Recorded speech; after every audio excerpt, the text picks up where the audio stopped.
प्राचीन काल में एक नगर में एक विधवा ब्राह्मणी रहा करती थी।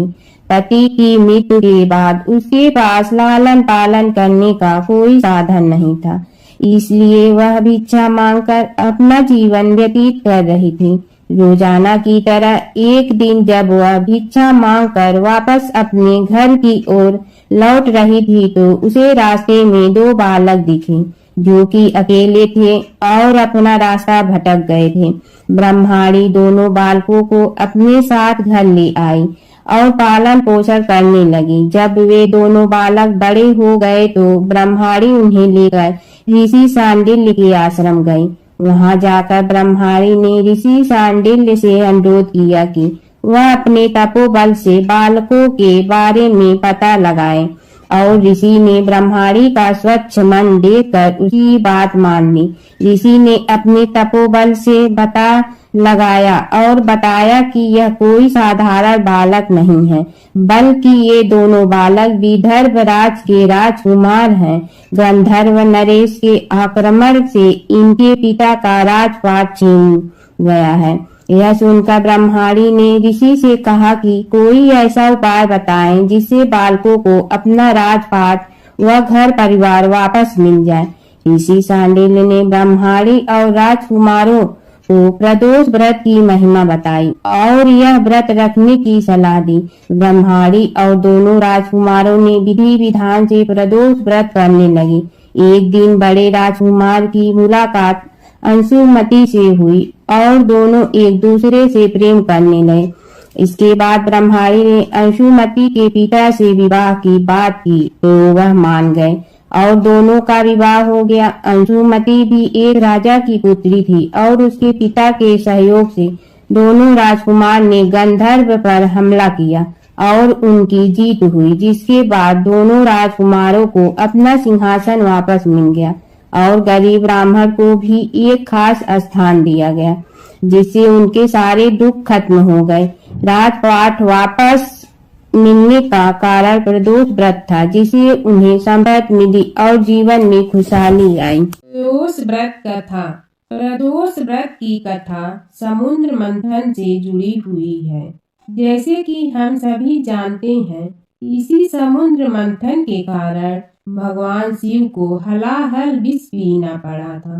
प्रदोष व्रत कथा समुद्र मंथन या समुद्र मंथन और भगवान शिव द्वारा हलाहल विष पीने से जुड़ी हुई है।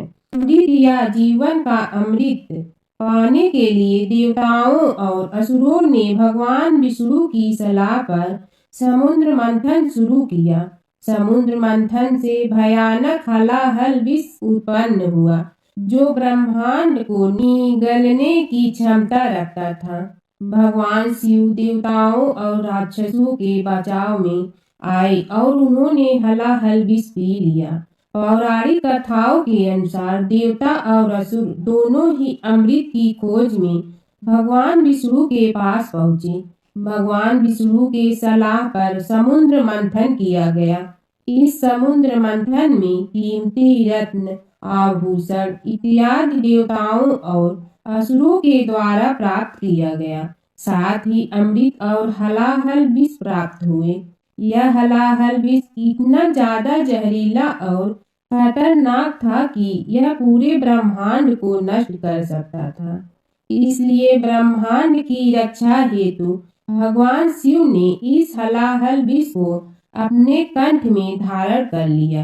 राक्षसों और देवताओं ने समुद्र मंथन जारी रखा और अंततः चंद्र पखवाड़े के 12वें दिन उन्हें अमृत मिला। 13वें दिन देवताओं और असुरों ने भगवान शिव को धन्यवाद दिया। माना जाता है कि भक्ति से प्रसन्न होकर भगवान शिव ने नंदी बैल के सिंहों के बीच नृत्य किया था। जिस समय शिव अत्यंत प्रसन्न थे वह प्रदोष काल या गोधूली समय था। ऐसा माना जाता है कि भगवान शिव इस अवधि के दौरान बेहद प्रसन्न होते हैं और सभी भक्तों को आशीर्वाद देते हैं और त्रयोदशी के दिन प्रदोष काल के दौरान उनकी इच्छाओं को पूरा करते हैं। प्रदोष को प्रदोष कहने के पीछे एक कथा जुड़ी है।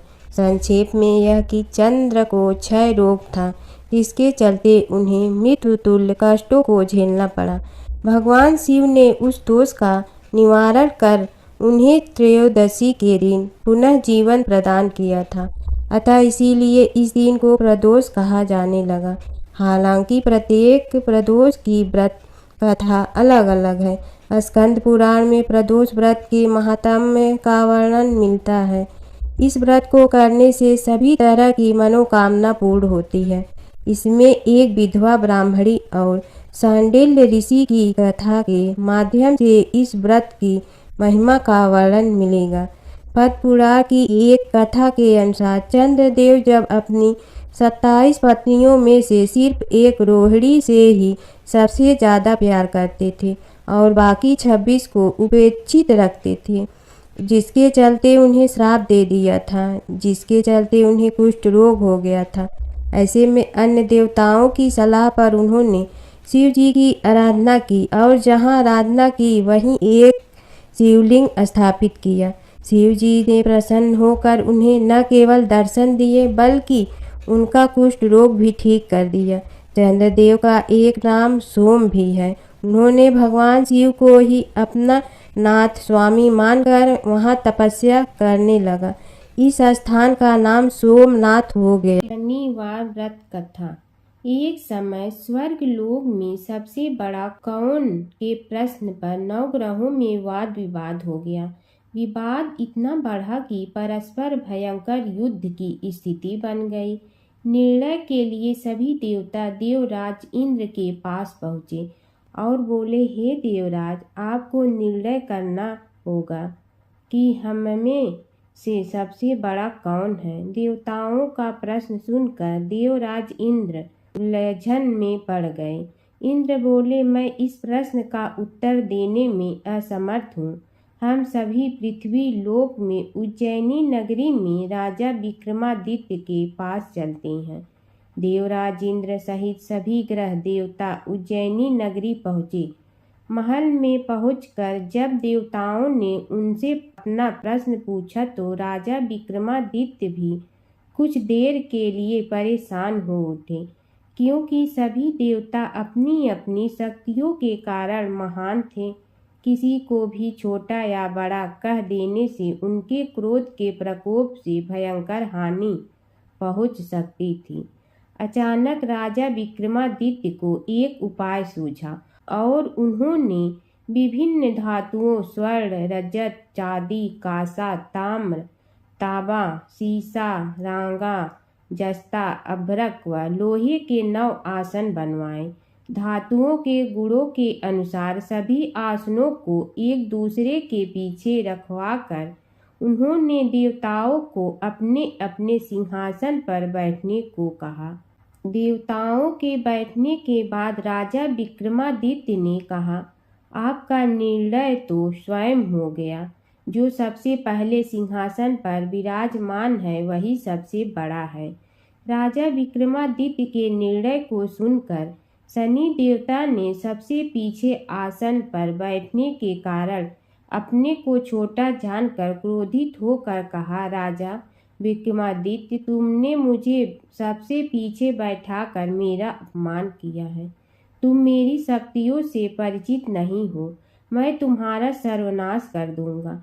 शनि ने कहा, सूर्य एक राशि पर 1 महीने, चंद्रमा 2.25 दिन, मंगल 1.5 महीने, बुध और शुक्र 1 महीने, बृहस्पति 13 महीने रहती हैं। लेकिन मैं किसी राशि पर 7.5 वर्ष 7.5 तक रहता हूँ। बड़े बड़े देवताओं को मैंने अपने प्रकोप से पीड़ित किया है। राम को 7.5 के कारण ही वन में जाकर रहना पड़ा और रावण को 7.5 के कारण ही युद्ध में मृत्यु का शिकार बनना पड़ा।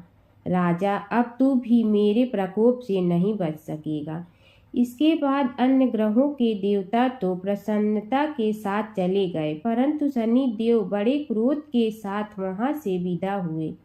राजा विक्रमादित्य पहले की तरह ही न्याय करते रहे। उनके राज्य में सभी स्त्री पुरुष बहुत आनंद से जीवन यापन कर रहे थे। कुछ दिन ऐसे ही बीत गए। उधर शनि देवता अपने अपमान को भूले नहीं थे। विक्रमादित्य से बदला लेने के लिए एक दिन शनि देव ने घोड़े के व्यापारी का रूप धारण किया और बहुत से घोड़ों के साथ उज्जैनी नगरी पहुंचे। राजा विक्रमादित्य ने राज्य में किसी घोड़े के व्यापारी के आने का समाचार सुना तो अपने अश्व पाल को कुछ घोड़े खरीदने के लिए भेजा। घोड़े बहुत कीमती थे। अश्वपाल ने जब वापस लौटकर इस संबंध में बताया तो राजा विक्रमादित्य ने स्वयं आकर एक सुंदर व शक्तिशाली घोड़े को पसंद किया। घोड़े की चाल देखने के लिए राजा उस घोड़े पर सवार हुए तो वह घोड़ा बिजली की गति से दौड़ पड़ा। तेजी से दौड़ता घोड़ा राजा को दूर एक जंगल में ले गया और फिर राजा को वहां गिराकर जंगल में कहीं गायब हो गया। राजा अपने नगर को लौटने के लिए जंगल में भटकने लगा, लेकिन उन्हें लौटने का कोई रास्ता नहीं मिला। राजा को भूख प्यास लगी थी। बहुत घूमने पर उसे एक चरवाहा मिला। राजा ने उससे पानी मांगा। पानी पीकर राजा ने उस चरवाहे को अपनी अंगूठी दे दी। फिर उससे रास्ता पूछकर वह जंगल से निकलकर पास के नगर में पहुंचा। राजा ने एक सेठ की दुकान पर बैठकर कुछ देर आराम किया। उस सेठ ने राजा से बातचीत की तो राजा ने उसे बताया कि मैं उज्जैनी नगरी से आया हूँ। राजा की कुछ देर दुकान पर बैठने से सेठ जी की बहुत बिक्री हुई। सेठ ने राजा को बहुत भाग्यवान समझा और खुश होकर उसे अपने घर भोजन के लिए ले गया। सेठ के घर में सोने का एक हार खुटी पर लटका हुआ था। राजा को उस कमरे में छोड़कर सेठ कुछ देर के लिए बाहर गया। तभी एक आश्चर्यजनक घटना घटी। राजा के देखते देखते सोने के उस हार को खूंटी निगल गई। सेठ ने कमरे में लौटकर हार को गायब देखा तो चोरी का संदेह राजा पर ही किया, क्योंकि उस कमरे में राजा ही अकेला बैठा था। सेठ ने अपने नौकरों से कहा कि इस परदेसी को रस्सियों से बांधकर नगर के राजा के पास ले चलो। राजा ने विक्रमादित्य से हार के बारे में पूछा तो उसने बताया कि उसके देखते खुटी ने हार को निगल लिया था। इस पर राजा ने क्रोधित होकर चोरी करने के अपराध में विक्रमादित्य के हाथ पांव काटने का आदेश दे दिया। राजा विक्रमादित्य के हाथ पांव काटकर उसे नगर की सड़क पर छोड़ दिया गया। कुछ दिन बाद एक तेली उसे उठाकर अपने घर ले गया और उसे अपने कोल्हू पर बैठा दिया। राजा आवाज देकर बैलों को हाँकता रहता।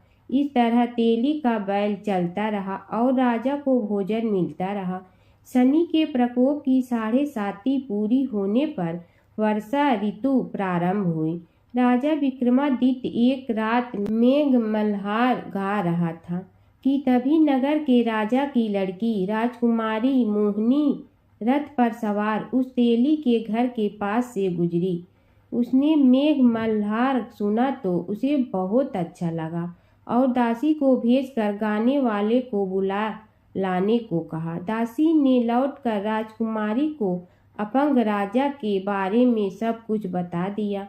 राजकुमारी उसके मेघ मल्हार से बहुत मोहित हुई, अतः उसने सब कुछ जानकर भी अपंग राजा से विवाह करने का निश्चय कर लिया। राजकुमारी ने अपने माता पिता से जब यह बात कही तो वे हैरान रह गए। रानी ने मोहिनी को समझाया, बेटी तेरे भाग्य में तो किसी राजा की रानी होना लिखा है, फिर तू उस अपंग से विवाह करके अपने पांव पर कुल्हाड़ी क्यों मार रही है। राजकुमारी ने अपनी जिद नहीं छोड़ी। अपनी जिद पूरी कराने के लिए उसने भोजन करना छोड़ दिया और प्राण त्याग देने का निश्चय कर लिया।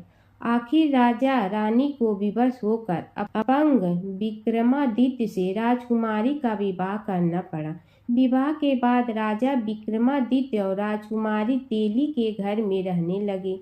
उसी रात स्वप्न में शनि देव ने राजा से कहा, राजा तुमने मेरा प्रकोप देख लिया।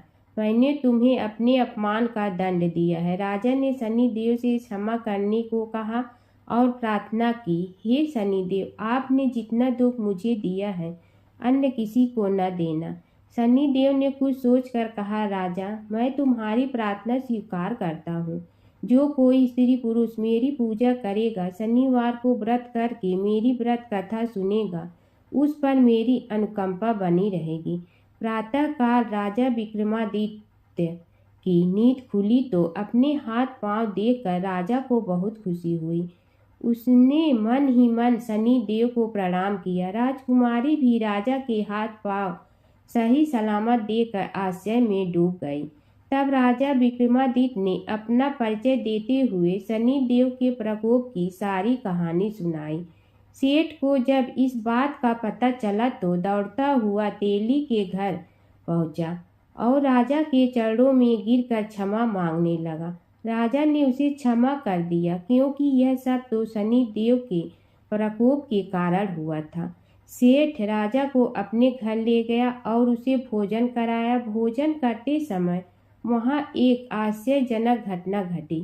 सबके देखते देखते उस कुटी ने हार उगल दिया। सेठ जी ने अपनी बेटी का विवाह भी राजा के साथ कर दिया और बहुत से स्वर्ण आभूषण, धन आदि देकर राजा को विदा किया।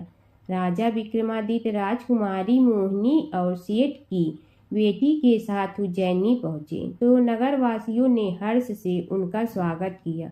अगले दिन राजा विक्रमादित्य ने पूरे राज्य में घोषणा कराई कि शनिदेव सब देवों में सर्वश्रेष्ठ हैं। प्रत्येक स्त्री पुरुष शनिवार को उनका व्रत करे और व्रत कथा अवश्य सुने। राजा विक्रमादित्य की घोषणा से शनिदेव बहुत प्रसन्न हुए। शनिवार का व्रत करने और व्रत कथा सुनने के कारण सभी लोगों की मनोकामनाएं शनिदेव की अनुकंपा से पूरी होने लगी। सभी लोग आनंद पूर्वक रहने लगे। एक बूढ़ा ब्राह्मण था। वह रोज पीपल को जल से सींचता था। पीपल में से रोज एक लड़की निकलती और कहती, पिताजी, मैं आपके साथ जाऊंगी। यह सुनते सुनते बूढ़ा दिन ब दिन कमजोर होने लगा। तो बुढ़िया ने पूछा कि क्या बात है। बूढ़ा बोला कि पीपल से एक लड़की निकलती है और कहती है कि वह भी मेरे साथ चलेगी। बुढ़िया बोली कि कल ले आना उस लड़की को, जहाँ 6 लड़कियां पहले से ही हमारे घर में है, वहाँ 7वीं लड़की और सही। अगले दिन बूढ़ा उस लड़की को घर ले आया। घर लाने के बाद बूढ़ा ब्राह्मण आटा मांगने गया तो उसने पहले दिनों की अपेक्षा आज ज्यादा आटा मिला था। जब बुढ़िया वह आटा छानने लगी तो लड़की ने कहा कि लाओ माँ, मैं छान देती हूँ। जब वह आटा छानने बैठी तो परात भर गई। उसके बाद माँ खाना बनाने जाने लगी तो लड़की बोली कि आज रसोई मैं बनाऊंगी। तो बुढ़िया बोली कि ना, तेरे हाथ जल जाएंगे। लेकिन लड़की नहीं मानी। वह रसोई में खाना बनाने गई तो उसने तरह तरह के 36 व्यंजन बना डाले और आज सभी ने भर पेट खाना खाया। इससे पहले वह आधा पेट भूखा ही रहते थे। रात हुई तो बुढ़िया का भाई आया और कहने लगा कि दीदी, मैं तो खाना खाऊंगा। बुढ़िया परेशान हो गई कि अब खाना कहाँ से लाऊंगी। लड़की ने पूछा कि क्या बात है माँ। उसने कहा कि तेरा मामा आया है और रोटी खाएगा, लेकिन रोटी तो सबने खा ली है, अब उसके लिए कहाँ से लाऊंगी। लड़की बोली कि तू चिंता मत कर माँ, मैं बना दूंगी। और वह रसोई में गई और मामा के लिए 36 व्यंजन बना दी। मामा ने भरपेट खाया और कहा भी कि ऐसा खाना इससे पहले उसने कभी नहीं खाया है। बुढ़िया ने कहा कि भाई, तेरी बावनी भाजी है, उसी ने बनाया है। शाम हुई तो लड़की बोली कि माँ, चौका लगा के चौके का दिया जला देना, कोठे में मैं सोऊंगी। बुढ़िया बोली कि ना बेटी, तू डर जाएगी। लेकिन वह बोली कि ना माँ, मैं नहीं डरूंगी, मैं अंदर कोठे में ही सोऊंगी। वह कोठे में ही जाकर सो गई। आधी रात को लड़की उठी और चारों ओर आंख मारी तो धन ही धन हो गया। वह बाहर जाने लगी तो एक बूढ़ा ब्राह्मण सो रहा था। उसने देखा तो कहा कि बेटी, तू कहाँ चली। लड़की बोली कि मैं तो दरिद्रता दूर करने आई थी, अगर तुम्हें दूर करवानी है तो करवा लो। उसने बूढ़े के घर में भी आँख से देखा तो चारों ओर धन ही धन हो गया। सुबह सवेरे सब उठे तो लड़की को ना पाकर उसे ढूंढने लगे कि पावनी बेटी कहाँ चली गई। बूढ़ा ब्राह्मण बोला कि वह तो लक्ष्मी माता थी, जो तुम्हारे साथ मेरी दरिद्रता भी दूर कर गई। हे लक्ष्मी माता, जैसे आपने उनकी दरिद्रता दूर की, वैसे ही सबकी करना। धर्मराज जी की कथा। दो सेठानियाँ थी। एक के घर में धन बहुत था पर वह कंजूस थी। दूसरी के पास धन थोड़ा कम था पर मन से वह बहुत अमीर थी। रोज सवेरे उठती, गंगा स्नान करती, तुलसी माता, बड़ पीपल सींचने, भगवान के मंदिर जाके पूजा करती। धर्मराज सूरज भगवान की कहानी सुनती, भगवान के भोग लगाकर अतिथि को जिमाती, गाय कुत्ता के लिए ग्रास निकालती। दूसरी सेठानी इस धर्मात्मा को देखकर हंसती और कहती, पता नहीं दिन भर क्या करती रहती है। थोड़े समय बाद दोनों सेठानियों को भगवान का बुलावा आया। धर्मात्मा सेठानी के तो यमराज जी ने विमान भेजा और दूसरी को दूत मारते ही ले गया। रास्ते में सेठानी बोली, मेरे को भूख लगी है। तो दूत बोले, किसी को कुछ दिया होगा तो मिलेगा। फिर बोली, प्यास लगी है। दूत बोले, किसी को पानी पिलाया तो मिलेगा। रास्ते में उसे काट चुभने लगे, गर्मी पड़ने लगी, पर दूत तो उसे घसीटते ही ले गए। अब सेठानी बहुत पछताने लगी कि सब कुछ होते हुए भी दान धर्म नहीं किया। इतने में यमराज का दरबार आया। धर्मात्मा बुढ़िया को भगवान के पास सिंहासन मिला और वह उस पर बैठी थी। उधर दूसरी सेठानी को तपते कुंड में डाल दिया। अब सेठानी यमराज से बोली, मुझे 1.25 पहर का जीवन दान दे दो, मैं वापस आकर दंड भोग लूंगी। यमराज बोले, ठीक है। सेठानी के शरीर में वापस प्राण डाल दिए। संसार में आते ही पंडितों को बुलाकर सेठानी ने धर्मराज की कथा सुनी, सब तरह से धर्म किया। इतने में समय पूरा हो गया। अब की बार विमान आया। 1.25 पहर के दान धर्म से सेठानी को स्वर्ग मिला। धर्मराज जी की परम भक्त पोपा बाई की कथा। एक गांव में एक पोपा बाई रहती थी। जब वह 5 साल की थी तभी से वह नियम से धर्मराज जी व्रत की कथा सुनती थी और व्रत करती थी। एक दिन उसने अपने भाई व भाभी से कहा कि मैं शादी नहीं करूंगी, अब मैं अपना समय भगवान की पूजा अर्चना में ही बिताना चाहती हूँ। इसलिए मेरी झोपड़ी गांव के बाहर बनवा दो और गांव में सबको कह दो कि वह अपनी गाय व बछड़ों को मेरे यहाँ ही घास भूस चरने को भेज दो और जिसकी भी इच्छा हो, श्रद्धा हो, मुझे खाना भिजवा दो। एक दिन नगर का राजा शिकार खेलने जंगल में आया और गांव के बाहर जंगल के पास बनी झोपड़ी देखकर रुक गया। झोपड़ी के पास जाकर उसने आवाज लगाई कि कौन है, लेकिन भीतर से कोई आवाज न आने पर वह लगातार दरवाजा खटखटाता रहा। तब पोपा बाई उठी और कहने लगी कि कौन हो तुम जो बार बार दरवाजा बजा रहे हो, क्यों आवाज लगा रहे हो? राजा ने कहा कि मैं यहाँ का राजा हूँ और तुम्हारे साथ विवाह करूँगा। पोपा बाई ने कहा कि जहाँ से आए हो वहीं चले जाओ, मैं किसी पराये आदमी का मुंह नहीं देखती हूँ। राजा ने पोपा बाई की एक नहीं सुनी और जबरदस्ती उठा ले गया। तब पोपा बाई ने राजा को श्राप दिया कि तुम्हारा सारा राजपाट नष्ट हो जाएगा। महल में आने पर राजा की रानियों ने सारी बात सुनकर राजा से अनुरोध किया कि पोपा बाई को वहीं वापस छोड़ आओ। राजा जब पोपा बाई को वापस झोपड़ी में छोड़ने जाने लगा तो रास्ते में पाप की नदी आई जिसमें राजा डूब गया। कुछ समय बाद पोपा बाई मृत्यु के बाद धर्मराज जी के यहाँ पहुंची और धर्मराज जी ने उन्हें स्वर्ग का राज दे दिया।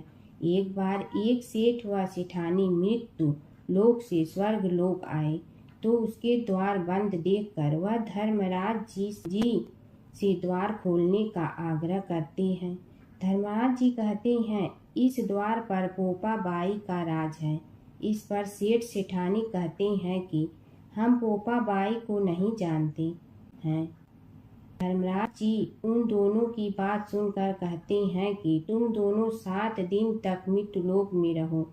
8 खोपड़ा से राई भरकर 5 कपड़े ऊपर रखकर कहानी सुनकर उद्यापन करना और कहना कि राज है।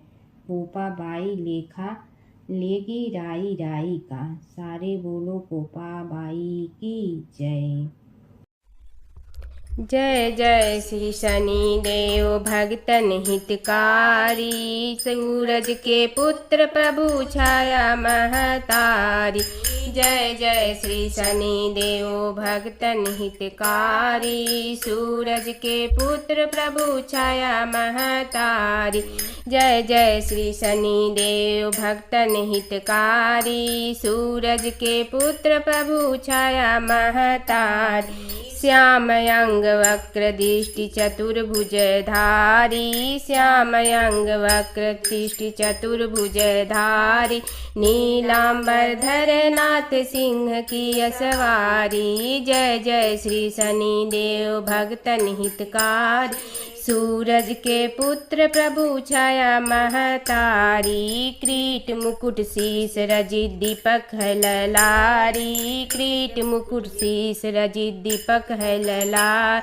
मुक्तन की माला गले शोभित बलिहारी। जय जय श्री शनि देव भक्तन हितकारी, सूरज के पुत्र प्रभु छाया महतारी। मोदक मिष्ठान पान चढ़त है सुपारी, मोदक मिष्ठान पान चढ़त है सुपारी। लौ तिल तैल उड़द मसी अति प्यारी। जय जय श्री शनि देव भक्तन हितकारी, सूरज के पुत्र प्रभु छाया महतारी। जन का कल्याण करहु नाथ ग्रहा, जन का कल्याण करहु नाथ ग्रहाई। तुमको जो ध्यावे करहु जाके सहाई। जय जय श्री शनि देव भक्तन हितकारी, सूरज के पुत्र प्रभु छाया महतारी। देव धनुज ऋषि मुनि सुमरत नर नारी, देव धनुज ऋषि मुनि सुमरत नर नारी। छीतर मल धरत ध्यान शरण है तुम्हारी। जय जय श्री शनि देव भक्तन हितकारी, जय जय श्री शनि देव भक्तन हितकारी। सूरज के पुत्र प्रभु छाया महतारी। जय जय श्री शनि देव भक्तन हितकारी, सूरज के पुत्र प्रभु छाया महतारी। जय जय श्री शनि देव भक्तन हितकारी, सूरज के पुत्र प्रभु छाया महतारी। जय जय श्री शनि देव भक्तन हितकारी। श्री रामचंद्र कृपाल भजु मन हरण भव भय दारुणम। नव कंच लोचन कंज मुख कर कंज पद कंजारूढ़।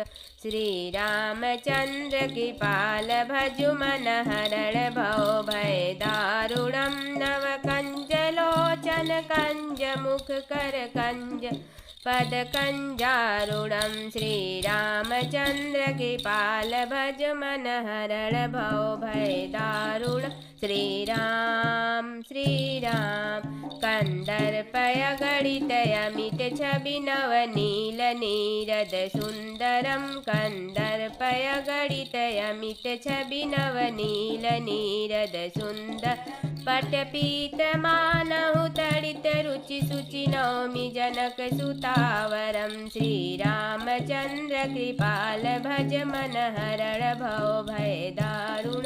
श्री राम भजु दीन बंधु दिनेश दानव दैत वंश निकंदनम। भजु दीन बंधु दिनेश दान दैत वंश निकंदनम। रघुनंदयानंद कंद कौशल चंद्र दशरथ नंदनम। श्री रामचंद्र कृपा भजु मन हरण भव भय दारुणम। श्री राम श्री राम। सिर मुकुट कुंडल तिलक चारुदार अंग विभूषणं सिर मुकुट कुंडल तिलक अंग विभूषणम् आजानुभुज सर चापधर संग्राम जीत खरदूसरं श्री रामचंद्र कृपाल भज हरण भव भय दारुणं श्रीराम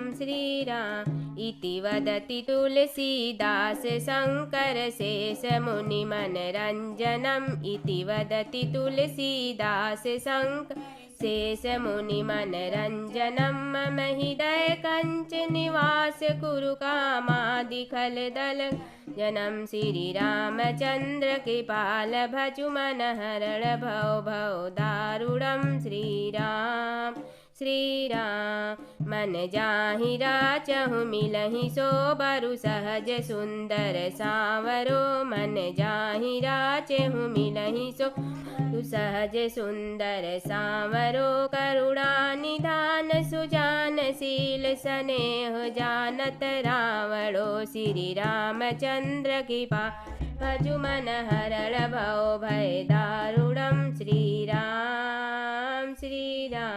एहि भांति गौरी असीस सुन सिय सहित हर सियली एहि भांति गौरी असीस सुन सिय सहित हर सियली तुलसी भवानी पूज पुनि पुनि मुदित मन मंदिर चल श्री रामचंद्र कृपाल भजु मन हरण भय भव दारुणम श्रीराम श्री गौरी जाने अनुकूल सियहि हरसन जात कही श्री गौरी जाने अनुकूल सियहि हरसन जात कही मंजल मंगल मूल वाम अंग फरकन लगे श्री रामचंद्र कृपाल भजु हरण भव भय दारुणम नव कंच लोचन कंज मुख कर कंज पद कंजारुणम श्री रामचंद्र कृपाल हरण भव भय दारुणम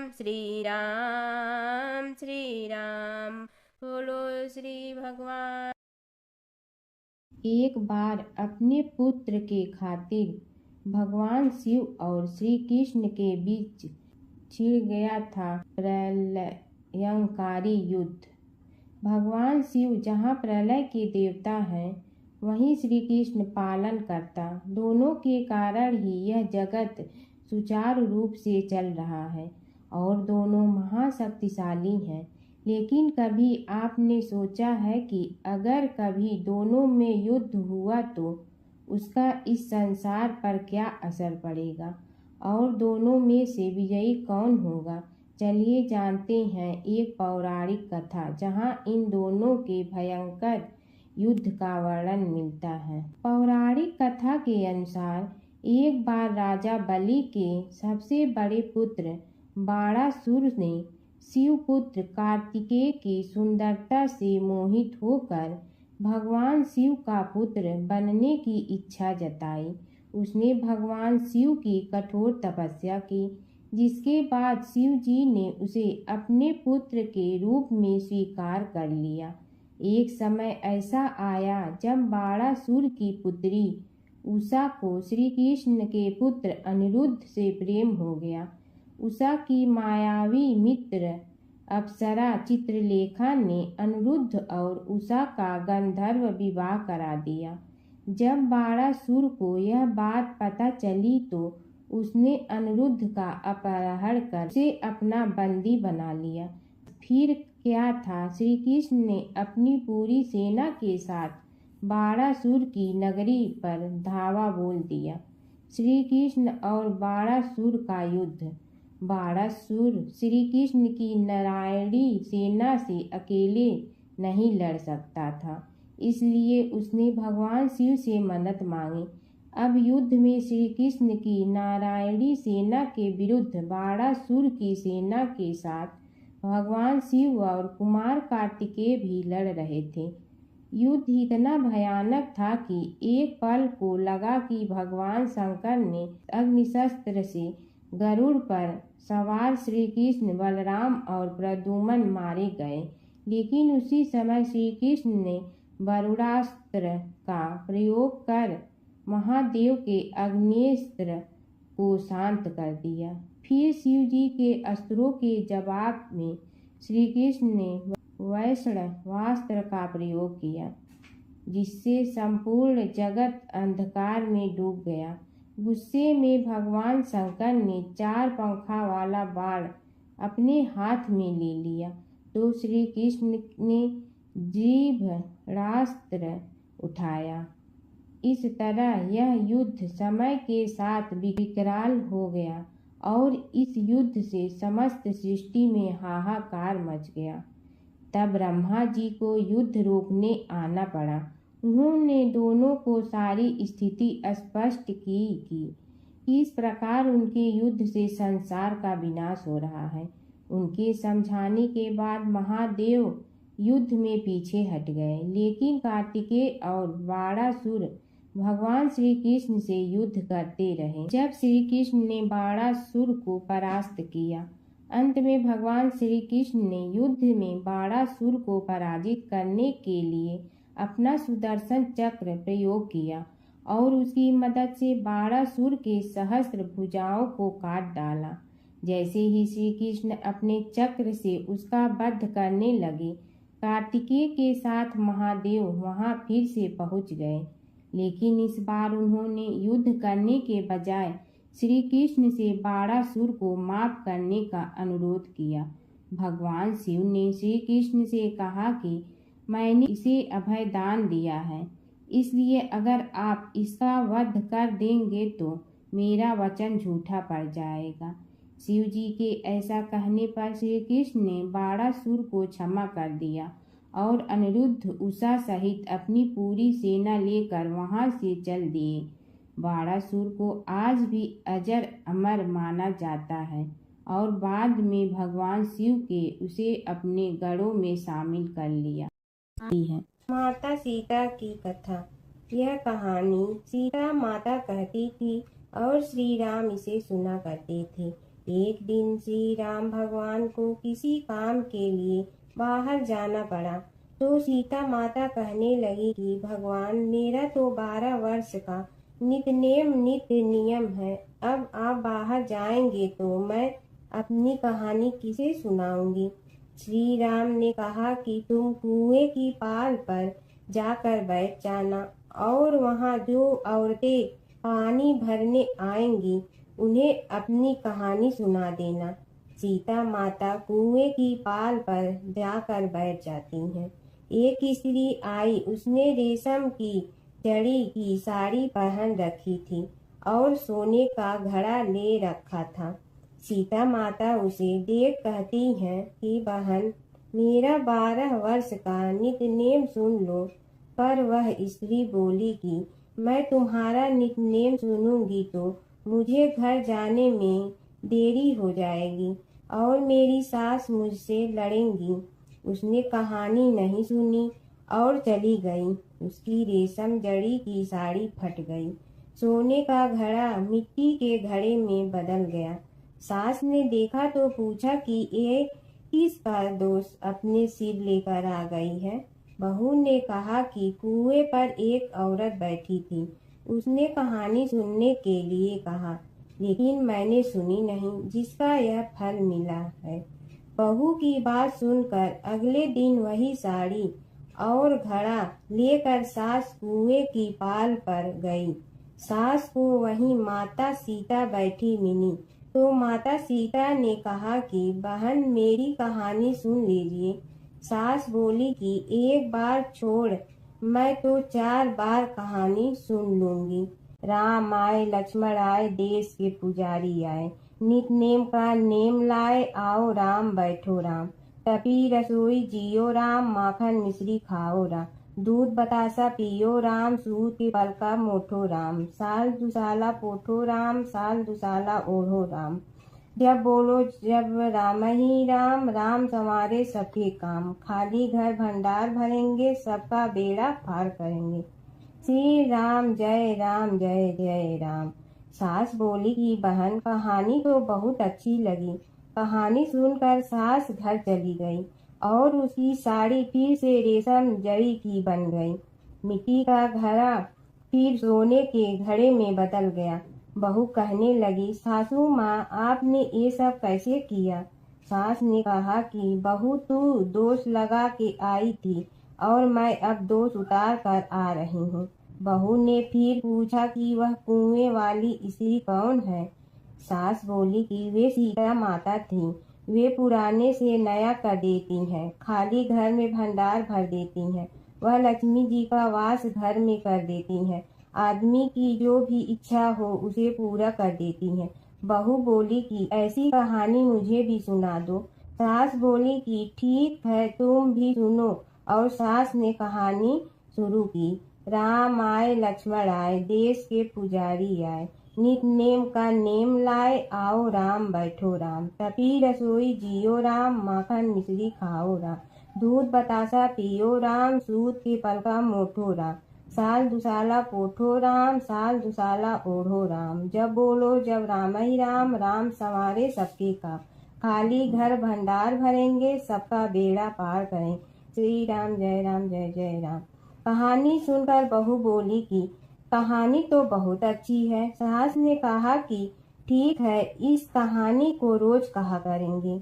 अब सास बहू रोज सवेरे उठती, नहाती धोती और पूजा करने के बाद नितनेम की सीता की कहानी कहती। एक दिन उनके यहाँ एक पड़ोस की औरत आई और बोली कि बहन जरा सी आँच दे ना। तो वह बोली कि आज तो अभी हमने जलाई ही नहीं। पड़ोसन ने कहा कि तुम सुबह 4 बजे से उठकर क्या कर रही हो? फिर उन्होंने कहा कि सुबह उठकर हम पूजा करते हैं, फिर सीता माता की नितनेम की कहानी कहते हैं। पड़ोसन ने उसकी बात सुनकर फिर कहा कि सीता माता की कहानी कहने से तुम्हें क्या मिलता है? वे बोली कि इनकी कहानी कहने से घर में भंडार भर जाते हैं, सारे काम सिद्ध होते हैं, मन की इच्छा भी पूरी हो जाती है। पड़ोसन कहती है कि बहन ऐसी कहानी तो मुझे भी सुना दो। फिर वह बोली कि ठीक है, तुम भी यह कहानी सुन लो। राम आए लक्ष्मण आए, देश के पुजारी आए, नित नेम का नेम लाए, आओ राम बैठो राम। सारी कहानी सुनने के बाद पड़ोसन कहने लगी, बहन कहानी तो मुझे बहुत अच्छी लगी। अब वह पड़ोसन भी नित नेम सीता माता की कहानी कहने लगी। कहानी कहने से सीता माता ने पड़ोसन के भी भंडार भर दिए। अब तो पूरे मोहल्ले में नित नेम की कथा चल पड़ी। हर किसी की मनोकामना पूरी होने लगी। हे सीता माता, जैसे आपने उनके भंडार भरे वैसे ही आप हमारे भी भंडार भरना, सबकी भरना, कहानी सुनने वाले के भी और कहानी कहने वाले के भी। गणेश और बुढ़िया माई की कथा। एक बुढ़िया थी, वह बहुत ही गरीब और दृष्टिहीन थी। उसके एक बेटा और बहू थी। वह बुढ़िया सदैव गणेश जी की पूजा किया करती थी। एक दिन गणेश जी प्रकट होकर उस बुढ़िया से बोले, बुढ़िया माँ, तू जो चाहे सो मांग ले। बुढ़िया बोली, मुझे तो मांगना नहीं आता, कैसे और क्या मांगूं? तब गणेश जी बोले, अपने बहू बेटे से पूछ कर मांग ले। तब बुढ़िया ने अपने बेटे से कहा, गणेश जी कहते हैं तू कुछ मांग ले, बता मैं क्या मांगूं? पुत्र ने कहा, माँ तू धन मांग ले। बहू से पूछा तो बहू ने कहा, नाती मांग ले। तब बुढ़िया ने सोचा कि ये तो अपने अपने मतलब की बात कर रहे हैं। अतः उस बुढ़िया ने पड़ोसन से पूछा तो उन्होंने कहा, बुढ़िया तू तो थोड़े दिन जियोगी, क्यों तू धन मांगो और क्यों नाती मांगे? तू तो अपनी आँखों की रोशनी मांग ले, जिससे तेरी जिंदगी आराम से कट जाए। इस पर बुढ़िया बोली, यदि आप प्रसन्न है तो मुझे 9 करोड़ की माया दे, निरोगी काया दे, अमर सुहाग दे, आँखों की रोशनी दे, नाती दे, पोता दे और सब परिवार को सुख दे और अंत में मोक्ष दे। यह सुनकर तब गणेश जी बोले, बुढ़िया माँ, तुमने तो हमें ठग लिया। फिर भी जो तूने मांगा है वचन के अनुसार सब तुझे मिलेगा। और यह कहकर गणेश जी अंतर ध्यान हो गए। उधर बुढ़िया माँ ने जो कुछ मांगा वह सब कुछ मिल गया। हे गणेश जी महाराज, जैसे तुमने उस बुढ़िया माँ को सब कुछ दिया वैसे ही सबको देना। एक समय की बात है कि विष्णु भगवान का विवाह लक्ष्मी जी के साथ निश्चित हो गया। विवाह की तैयारी होने लगी। सभी देवताओं को निमंत्रण भेजे गए, परंतु गणेश जी को निमंत्रण नहीं दिया। कारण जो भी रहा हो, अब भगवान विष्णु की बारात जाने का समय आ गया। सभी देवता अपनी पत्नियों के साथ विवाह समारोह में आए। उन सब ने देखा कि गणेश जी कहीं दिखाई नहीं दे रहे हैं। तब वे आपस में चर्चा करने लगे कि क्या गणेश जी को कोई न्योता नहीं दिया है या स्वयं गणेश जी ही नहीं आए हैं। सभी को इस बात पर आश्चर्य होने लगा। तभी सब ने विचार किया कि विष्णु भगवान से ही इसका कारण पूछा जाए। विष्णु भगवान से पूछने पर उन्होंने कहा कि हमने गणेश जी के पिता भोलेनाथ महादेव को न्योता भेजा है। यदि गणेश जी अपने पिता के साथ आना चाहते हैं तो आ जाते, अलग से न्योता देने की कोई आवश्यकता भी नहीं थी। दूसरी बात यह है कि उनको 1.25 मन मूंग, 1.25 मन चावल, 1.25 मन घी और 1.25 मन लड्डू का भोजन दिन भर में चाहिए। यदि गणेश जी नहीं आएंगे तो कोई बात नहीं, दूसरे के घर जाकर इतना सारा खाना पीना अच्छा भी नहीं लगता। इतनी वार्ता कर ही रहे थे कि किसी एक ने सुझाव दिया, यदि गणेश जी आ भी जाए तो उनके द्वारपाल बनाकर बैठा देंगे कि आप घर की याद रखना। आप तो चूहे पर बैठकर धीरे धीरे चलोगे तो बारात से बहुत पीछे रह जाओगे। यह सुझाव भी सबको पसंद आ गया तो विष्णु भगवान ने भी अपनी सहमति दे दी। होना क्या था कि इतने में गणेश जी वहां आ पहुंचे और उन्हें समझा बुझाकर घर की रखवाली करने बैठा दिया गया। बारात चल रही थी, तब नारद जी ने देखा कि गणेश जी तो दरवाजे पर ही बैठे हुए हैं, तो वे गणेश जी के पास गए और रुकने का कारण पूछा।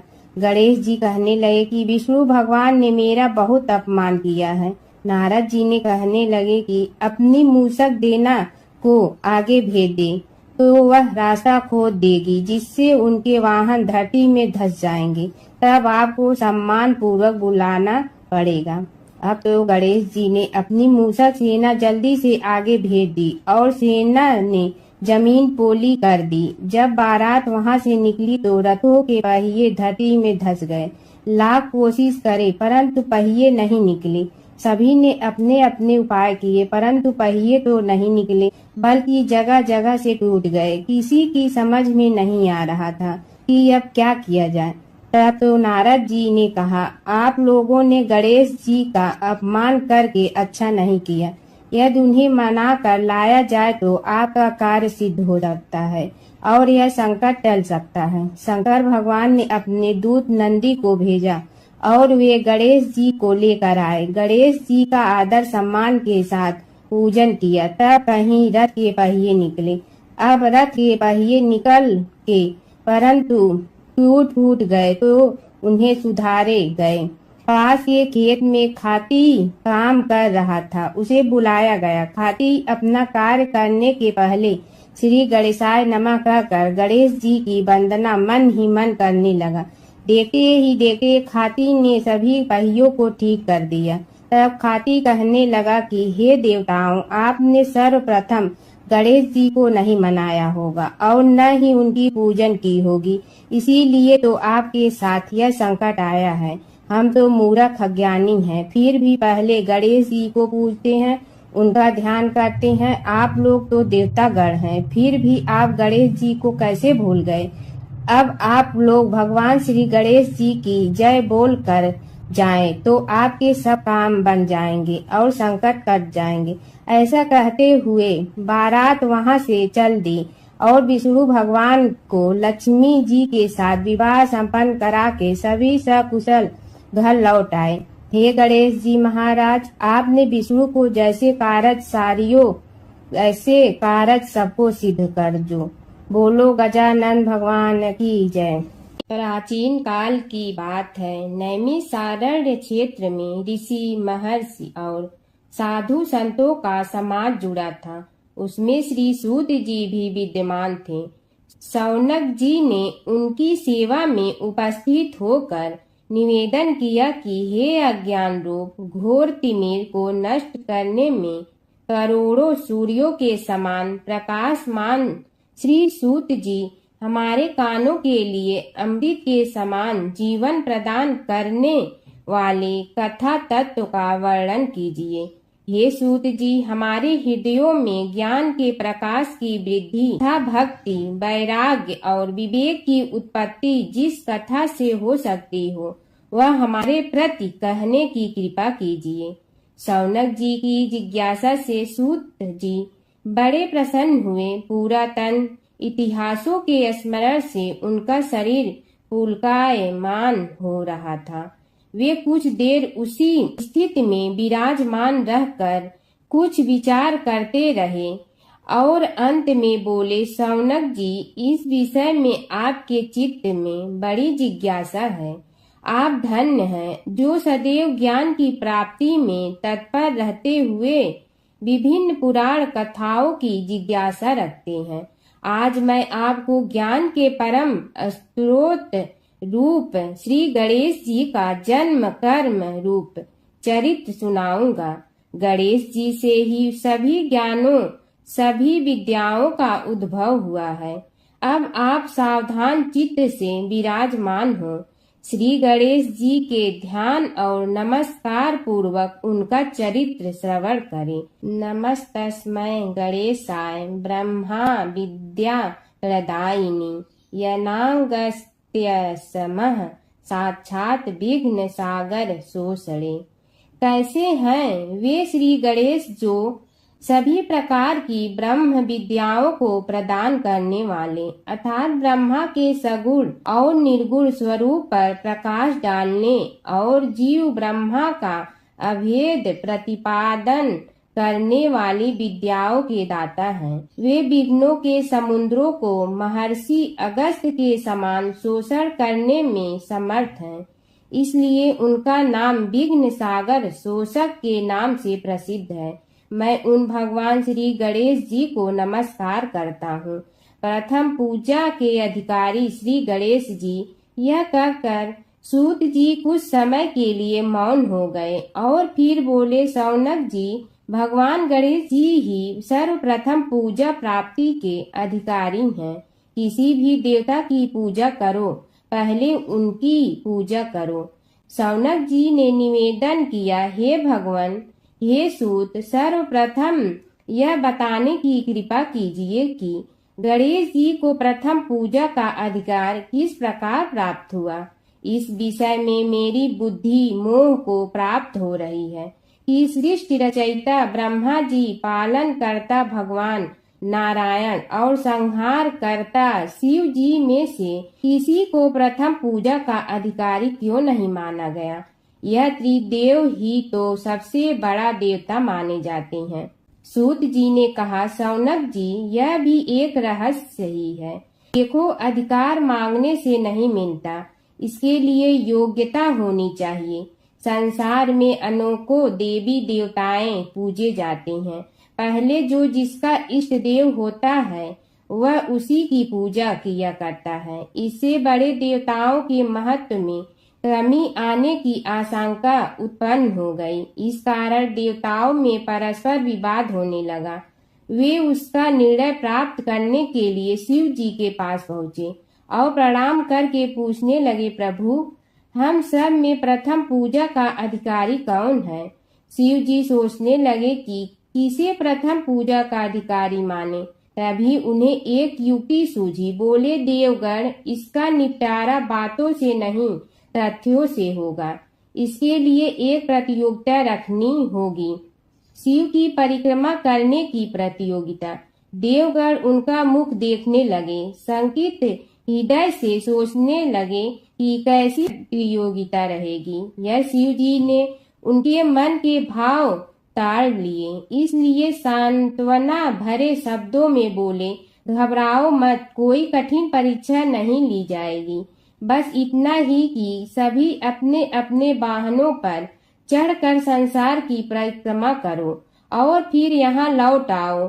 जो पहले लौटेगा वही सर्व प्रथम पूजा का अधिकारी होगा। अब क्या देर थी, सभी अपने अपने वाहन पर चढ़कर दौड़ पड़े। किसी का वाहन गजराज था तो किसी का सिंह, किसी का भैंसा तो किसी का मृग, किसी का हंस तो किसी का उल्लू, किसी का अश्व तो किसी का श्वान। अभिप्राय यह है कि वाहनों को विविधता के दर्शन उस समय जितने भले प्रकार से हो सकते थे उतने अन्य समय में नहीं। सबसे गया बीता वाहन गणेश जी का था मूषक, उससे चूहा भी कहते हैं। ऐसे वाहन के बल भरोसे इस प्रतियोगिता में सफल होना तो क्या, सम्मिलित होना भी हास्यास्पद है। गणेश जी ने सोचा, छोड़ो, क्या होगा प्रतियोगिता में भाग लेने से, हम तो यहाँ बैठे रहकर ही तमाशा देखेंगे। वे बहुत देर तक विचार करते रहे। अंत में उन्हें एक युक्ति सूझी। शिव जी स्वयं ही जगदाता हैं, यह संसार उन्हीं का प्रतिबिंब है, तब क्यों न इन्हीं की परिक्रमा कर ली जाए। इनकी परिक्रमा करने से ही संसार की परिक्रमा हो जाएगी। ऐसा निश्चय कर उन्होंने मूषक पर चढ़कर शिव जी की परिक्रमा की और उनके समक्ष जा पहुँचे। शिव जी ने कहा, तुमने परिक्रमा पूर्ण कर ली? उन्होंने उत्तर दिया, जी हाँ। शिव जी सोचने लगे कि इसे तो यहीं घूमते हुए देखा, फिर परिक्रमा कैसे कराया। देवताओं का परिक्रमा करके लौटना आरंभ हुआ और उन्होंने गणेश जी को वहां बैठे देखा तो माथा ठनक गया। फिर भी साहस करके बोले, अरे तुम विश्व की परिक्रमा के लिए नहीं गए? गणेश जी ने कहा, अरे मैं कब का यहाँ आ गया। देवता बोले, तुम्हें तो कहीं भी नहीं देखा। गणेश जी ने उत्तर दिया, देखते कहाँ से, समस्त संसार शिव जी में विद्यमान है। इनकी परिक्रमा करने से ही संसार की परिक्रमा पूर्ण हो गई। सूत जी बोले, शौनक, इस प्रकार गणेश जी ने अपनी बुद्धि के बल पर ही विजय प्राप्त कर ली। उनका कथन सत्य था, इसलिए कोई विरोध करता भी तो कैसे। बस उसी दिन से गणेश जी की प्रथम पूजा होने लगी। सूत जी बोले, हे शौनक जी, यह एक तथ्य है कि गणेश जी ही उसके पात्र हैं। वे बड़े देवता का भी कार्य सिद्धि में विघ्न उपस्थित होने पर उन विघ्न राज का आश्रय न लिया हो। हे शौनक, वे देव भी बड़े दयालु हैं। नाम तो शिव जी का ही आशुतोष है, किंतु वे सर्वात्मा और सर्वरक्षक प्रभु तो शिव जी की अपेक्षा भी शीघ्र ही प्रकट हो जाते हैं। उनका भक्त कभी किसी संकट में नहीं पड़ता। यदि प्रारब्ध वशात कभी किसी विपत्ति में पड़ भी जाता है तो गणेश्वर की उपासना करने पर उनके अनुग्रह से उनके समस्त दुख दूर होकर परम सुख की प्राप्ति होती है। शौनक ने कहा, हे सूत जी, हे महाभाग, हे प्रभु, मैं गणेश जी के विभिन्न चरित्रों का अध्ययन करना चाहता हूँ, तो मुझे बताइए कि किस ग्रंथ का अवलोकन करूँ। हे दयामय, आपको तो उनके समस्त चरित्र विदित है कि यदि आप ही उन्हें सुनाने की कृपा करें तो मेरा अत्यधिक उपकार होगा। सूत जी बोले, हे शौनक भगवान, गणेश्वर के इतने चरित्र हैं कि उन सब का कथन इस जीवा से संभव नहीं, क्योंकि प्रभु अनंत, प्रभु चरित्र अनंता वाली बात समस्त विद्वान ऋषि मुनि कहते हैं। फिर भी गणेश जी प्रथम पूजा के अधिकारी होने के कारण समस्त देव चरित्रों में जुड़े हुए हैं, इसलिए उनका प्रभाव भी सर्वाधिक व्यापक है।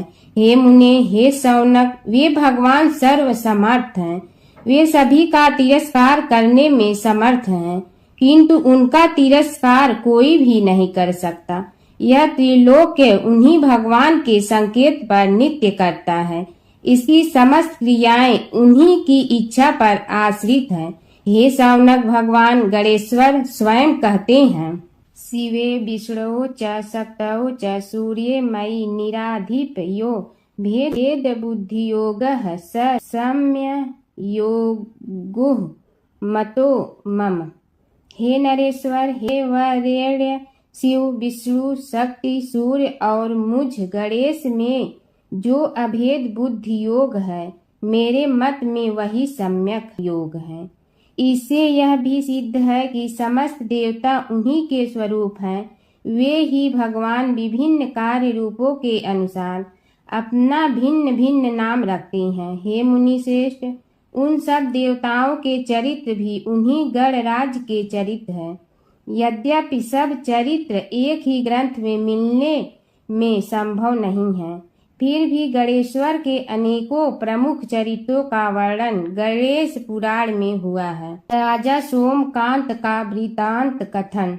शौनक जी ने पूछा, हे प्रभु, गणेश पुराण का आरंभ किस प्रकार हुआ, यह मुझे बताने की कृपा करे। इस पर सूत जी ने कहने लगे, हे शौनक, यद्यपि गणेश पुराण है तो बहुत प्राचीन, क्योंकि भगवान गणेश्वर तो आदि हैं। न जाने कब से गणेश जी अपने उपासकों पर कृपा करते चले आ रहे हैं। उनके अनंत चरित्र हैं, जिनका संग्रह एक महापुराण का रूप ले सकता है। उसे एक बार भगवान नारायण ने नारद जी को और भगवान ने शंकर और जगन जननी पार्वती जी को सुनाया था। बाद में वही पुराण संक्षेप रूप में ब्रह्मा जी ने महर्षि वेद व्यास को सुनाया और फिर व्यास जी ने महर्षि भृगु को सुनाया। भृगु ने कृपा करके सौराष्ट्र के एक राजा सोमकांत को सुनाया था। तब से वह पुराण अनेक कथाओं में विस्तृत होता रहा और अनेक कथाओं से रहित होता हुआ अनेक रूप में प्रचलित है। शौनक जी ने पूछा, भगवान आप यह बताने का कष्ट करें कि राजा सोमकांत कौन था। उसने महर्षि से गणेश पुराण का श्रवण कहाँ किया था, उस पुराण के श्रवण से उसे क्या क्या उपलब्धियां हुई। हे नाथ, मुझे श्री गणेश्वर की कथा के प्रति उत्कंठा बढ़ती ही जा रही है। सूत जी बोले, हे शौनक, सौराष्ट्र के देवनगर नाम की एक प्रसिद्ध राजधानी थी। वहाँ का राजा सोमकांत था। वह अपनी प्रजा का पुत्र के समान पालन करता था। वह वेद ज्ञान संपन्न, शस्त्र विद्या में पारंगत एवं प्रबल प्रतापी राजा, समस्त राजाओं में मान्य तथा अत्यंत वैभवशाली था। उसका ऐश्वर्य कुबेर के भी ऐश्वर्य को लज्जित करता था। उसने अपने पराक्रम से अनेकों देश जीत लिए थे। उसकी पत्नी अत्यंत रूपवती, गुणवती, धर्माज्ञा एवं पतिव्रत धर्म का पालन करने वाली थी। वह सदैव अपने प्राणनाथ की सेवा में लगी रहती थी। उसका नाम सुधर्मा था। जैसे वह प्रतिव्रता थी, वैसे ही राजा भी एक पत्नी व्रता का पालन करने लगा। उसके हेमकांत नामक एक सुंदर पुत्र था। वह भी सभी विद्याओं का ज्ञाता और अस्त्र शस्त्रादि के अभ्यास में निपुण हो गया था। यह सभी श्रेष्ठ लक्षणों से संपन्न, सद्गुणी एवं प्रजा जनों के हितों का अत्यंत पोषक था। इस प्रकार राजा सोमकांत स्त्री पुत्र, पशु वाहन, राज्य एवं प्रतिष्ठा आदि से सब प्रकार सुखी था। उससे दुख तो था ही नहीं। सभी राजागण उसका हार्दिक सम्मान करते थे तथा उसकी श्रेष्ठ कीर्ति भी संसार व्यापी थी। परंतु युवा अवस्था के अंत में सोमकांत को घृणित कोष्ठ रोग हो गया। उसके अनेक उपचार किए गए, किंतु कोई लाभ नहीं हुआ। रोग शीघ्रता से बढ़ने लगा और उसके कीड़े पड़ गए। जब रोग की अधिक वृद्धि होने लगी और उसका कोई उपाय न हो सका, तो राजा ने मंत्रियों को बुलाकर कहा, सुव्रतो, जाने किस कारण यह रोग मुझे पीड़ित कर रहा है। अवश्य ही यह किसी पूर्व जन्म के पाप का फल होगा। इसलिए मैं अब अपना समस्त राजपाट छोड़कर वन में रहूंगा। मेरे पुत्र हेमकांत को मेरे समान मानकर राज्य शासन का धर्म पूर्वक संचालन कराते रहें। यह कहकर राजा ने शुभ दिन दिखवाकर अपने पुत्र हेमकांत को राज्य पद पर अभिषेक किया और अपनी पत्नी सुधर्मा के साथ निर्जन वन की ओर चल दिया। प्रजापालक राजा के वियोग में समस्त प्रजा जन अश्रु बहाते हुए उनके साथ चले गए। राज्य की सीमा पर पहुंचकर राजा ने अपने पुत्र अमात्यगण और प्रजा जनों को समझाया, आप सब लोग धर्म के जानने वाले श्रेष्ठ आचरण में तत्पर एवं सहृदय हैं। यह संसार तो वैसे भी परिवर्तनशील है, जो आज है वह कल नहीं था और आने वाले कल में भी नहीं रहेगा। इसलिए मेरे जाने से दुख का कोई कारण नहीं है। मेरे स्थान पर मेरा पुत्र सभी कार्यों को करेगा, इसलिए आप सब उसके अनुशासन में रहते हुए उसे सदैव सम्मान करते रहें। फिर पुत्र से कहा, बेटा, यह स्थिति सभी के समझ आती रही है। हमारे पूर्व पुरुष भी परंपरागत रूप से वृद्धावस्था आने पर वन में जाते रहे हैं। मैं कुछ समय पहले ही वन में जा रहा हूँ, तो कुछ पहले या पीछे जाने में कोई अंतर नहीं पड़ता। यदि कुछ वर्ष बाद जाऊं तब भी मोह का त्याग करना ही होगा। इसलिए हे वत्स, तुम दुखित मत हो और मेरी आज्ञा मानकर राज्य शासन को ठीक प्रकार चलाओ। ध्यान रखना, क्षत्रिय धर्म का कभी त्याग न करना और प्रजा को सदा सुखी रखना। इस प्रकार राजा सोमकांत ने सभी को समझा बुझाकर वहां से वापस लौट आया और स्वयं अपनी पतिव्रता भार्या के साथ वन में प्रवेश किया। पुत्र हेमकांत के आग्रह से उसने सुबल और ज्ञान गम्य नामक 2 आत्माओं को भी साथ ले लिया। उन सब ने एक समतल एवं सुंदर स्थान देखकर वहां विश्राम किया। तभी उन्हें एक मुनि कुमार दिखाई दिया। राजा ने उससे पूछा, तुम कौन हो, कहाँ रहते हो? यदि उचित समझो तो मुझे बताओ। मुनि बालक ने कोमल बाड़ी में कहा, मैं महर्षि भृगु का पुत्र हूँ। मेरा नाम च्यवन है। हमारा आश्रम निकट में ही है। अब आप भी अपना परिचय दीजिए। राजा ने कहा, मुनि कुमार, आपका परिचय पाकर मुझे बड़ी प्रसन्नता हुई। मैं सौराष्ट्र के देवनगर नामक राज्य का अधिपति रहा हूँ। अब अपने पुत्र को राज्य देकर मैंने अरण्य की शरण ली है। मुझे कुष्ठ रोग अत्यंत पीड़ित किए हुए हैं। उसकी निवृत्ति का कोई उपाय करने वाला हो तो कृपा कर मुझे बताइए। मुनि कुमार ने कहा, मैं अपने पिताजी से अपना वृतांत कहता हूँ, फिर वे जैसा कहेंगे आपको बताऊंगा। यह कहकर मुनि बालक चला गया और कुछ देर में ही आकर बोला, राजन, मैंने आपका वृतांत अपने पिताजी को बताया। उनकी आज्ञा हुई है कि आप सब मेरे साथ आश्रम में चलकर उनसे भेंट करें, तभी आपके रोग के विषय में भी विचार किया जाएगा। राजा सोमकांत के पूर्व जन्म का वृत्तांत भृगु द्वारा वर्णन। राजा अपनी पत्नी और अमात्यों के सहित च्यवन के साथ साथ भृगु आश्रम में जा पहुंचा और उन्हें प्रणाम कर बोला, हे भगवान, हे महर्षि, मैं आपकी शरण हूँ। आप मुझ कुष्ठी पर कृपा कीजिए। महर्षि बोले, राजन, यह तुम्हारे किसी पूर्व जन्म कृत पाप का ही उदय हो गया है। इसका उपाय मैं विचार करके बताऊंगा। आज तो तुम सब स्नान आज से निवृत्त होकर रात्रि विश्राम करो। महर्षि की आज्ञा अनुसार सबने स्नान भोजन आदि के उपरांत रात्रि व्यतीत की और प्रातः काल स्नान आदि नित्य कर्मों से निवृत्त होकर महर्षि की सेवा में उपस्थित हुए। महर्षि ने कहा, राजन, मैंने तुम्हारे पूर्व जन्म का वृतांत जान लिया हूँ और यह भी विदित कर लिया है कि किस पाप के फल से तुम्हें इस रोग की प्राप्ति हुई है। यदि तुम चाहो तो उसे सुना दूं। राजा ने हाथ जोड़कर निवेदन किया, बड़ी कृपा होगी मुनिनाथ, मैं उसे सुनने के लिए उत्कंठित हूँ। महर्षि ने कहा, तुम पूर्व जन्म में एक धनवान वैश्य के लाडले पुत्र थे। वह वैश्य विंध्याचल के निकट कौलहार नामक ग्राम में निवास करता था। उसकी पत्नी का नाम सुलोचना था। तुम उसी वैश्य दंपत के पुत्र हुए। तुम्हारा नाम कामद था। तुम्हारा लालन पालन बड़े लाड चाव से हुआ। उन्होंने तुम्हारा विवाह एक अत्यंत सुंदरी वैश्य कन्या से कर दिया था, जिसका नाम कुटुम्बिनी था। यद्यप तुम्हारी भार्या सुशीला थी और तुम्हें सदैव धर्म में निरत देखना चाहती थी, किंतु तुम्हारा स्वभाव वासनांध होने के कारण दिन प्रतिदिन उज्जवल होता जा रहा था।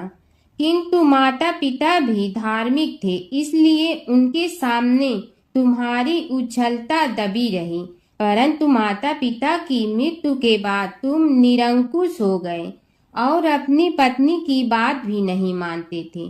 तुम्हें अनाचार में प्रवृत्त देखकर उसे दुख होता था, तो भी उसका कुछ बस न चलता था।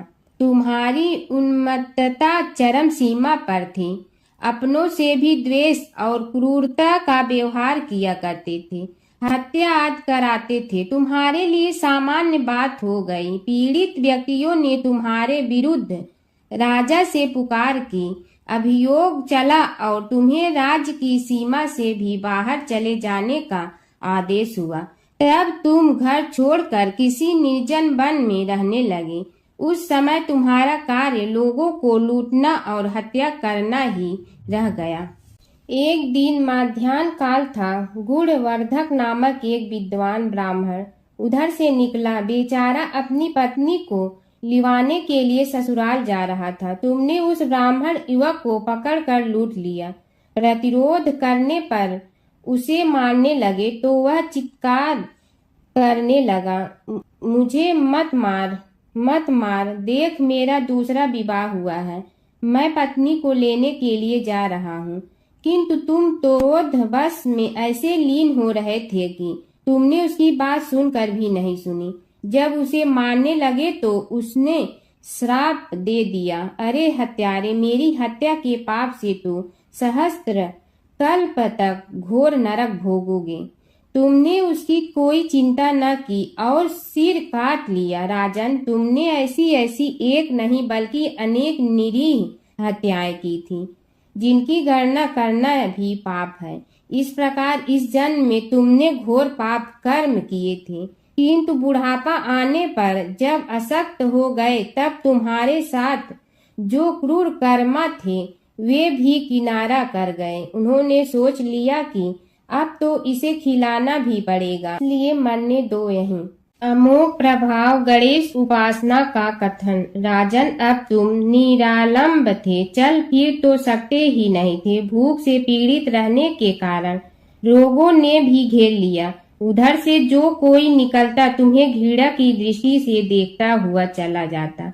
तब तुम आहार की खोज में बड़ी कठिनाई से चलते हुए एक जीर्ण शीर्ण देवालय में पहुंचा। उसमें भगवान गणेश्वर की प्रतिमा विद्यमान थी। तब न जाने किस पुण्य के उदय होने से तुम्हारे मन में गणेश जी के प्रति भक्ति भाव जागृत हुआ। तुम निराहार रहकर उनकी उपासना करने लगे। उससे तुम्हें सब कुछ मिला और रोग भी कम हुआ।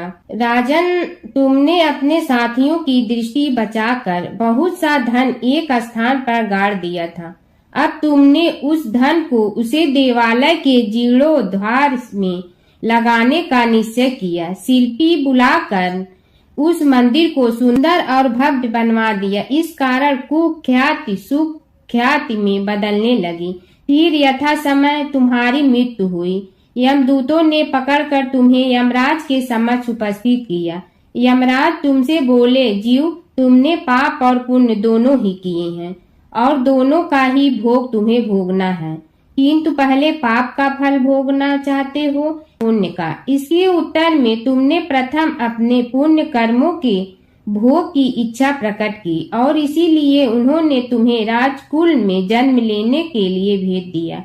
पूर्व जन्म में तुमने भगवान गणाध्यक्ष का सुंदर एवं भव्य मंदिर बनवाया था, इसलिए तुम्हें सुंदर देह की प्राप्ति हुई। यह कहकर महर्षि भृगु कुछ रुके। उन्होंने देखा कि राजा को इस वृतांत पर शंका हो रही है। तभी महर्षि के शरीर में असंख्य विकराल पक्षी उत्पन्न होकर राजा की ओर झपटे। उनकी चोंच बड़ी तीक्ष्ण थी, जिनसे वे राजा के शरीर को नोच नोच कर खाने लगे। उसके कारण उत्पन्न असहनीय पीड़ा से व्याकुल हुए राजा ने महर्षि के समक्ष हाथ जोड़कर निवेदन किया, प्रभु, आपका आश्रम तो समस्त द्वेष आदि से परे है।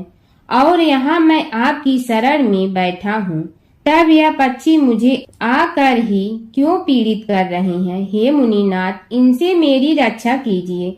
महर्षि ने राजा के अंतर्वचन सुनकर सांत्वना देते हुए कहा, राजन, तुमने मेरे वचनों में शंका की थी और जो मुझ सत्यवादी के कथन में शंका करते हैं उसे खाने के लिए मेरे शरीर से इसी प्रकार पक्षी प्रकट हो जाते हैं, जो कि मेरे हुंकार करने पर भस्म हो जाया करते हैं। यह कर महर्षि ने हुंकार की और तभी वे समस्त पक्षी भस्म हो गए। राजा श्रद्धावनत होकर उनके समक्ष अश्रुपात करता हुआ बोला, प्रभु, अब आप पाप से मुक्त होने का उपाय कीजिए। महर्षि ने कुछ विचार कर कहा, राजन, तुम पर भगवान गणेश्वर की कृपा सहज रूप से है और वे ही प्रभु तुम्हारे पापों को भी दूर करने में समर्थ हैं। इसलिए तुम उनके पाप नाशक चरित्रों का श्रवण करो। गणेश पुराण में उनके चरित्रों का भले प्रकार वर्णन हुआ है, अतएव तुम श्रद्धा भक्ति पूर्वक उसी को सुनने में चित्त लगाओ। राजा ने प्रार्थना की, महामुनि, मैंने गणेश पुराण का नाम भी आज तक नहीं सुना, तो उनके सुनने का सौभाग्य कैसे प्राप्त कर सकूंगा? हे नाथ, आपसे अधिक ज्ञानी और प्रकांड विद्वान और कौन हो सकता है? आप ही मुझ पर कृपा कीजिए। महर्षि ने राजा की दीनता देखकर उसके शरीर पर अपने कमंडल का मंत्रपूत जल छिड़का। तभी राजा को एक छींक आई और नासिका से एक अत्यंत छोटा काले वर्ण का पुरुष बाहर निकल आया। देखते देखते वह बढ़ गया। उसके भयंकर रूप को देखकर राजा कुछ भयभीत हुआ, किंतु समस्त आश्रमवासी वहां से भाग गए। वह पुरुष महर्षि के समक्ष हाथ जोड़कर खड़ा हो गया।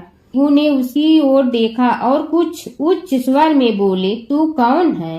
क्या चाहता है? वह बोला, मैं साक्षात पाप हूँ। समस्त पापियों के शरीर में मेरा निवास है।